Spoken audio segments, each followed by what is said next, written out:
The Large Hadron Collider Monster. Deep underground, stretching across the border between France and Switzerland, lies humanity's most ambitious and terrifying scientific achievement.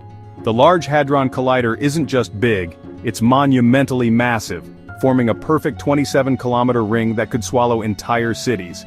This isn't your high school physics lab. We're talking about a machine so powerful it accelerates protons to 99.9999991% the speed of light before smashing them together with the force of two freight trains colliding head-on. The energy released in these collisions is so intense it recreates conditions that existed just moments after the Big Bang itself. Think about that for a second. Scientists are literally recreating the birth of the universe in an underground tunnel. The superconducting magnets alone are colder than outer space, chilled to -271°C using liquid helium. When this beast fires up, it consumes enough electricity to power a small country. The collision points generate temperatures 100,000 times hotter than the core of the sun.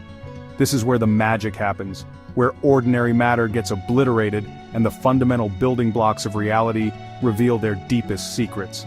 Every second, billions of particles are destroyed and created in an endless cycle of cosmic violence that pushes the boundaries of what's physically possible.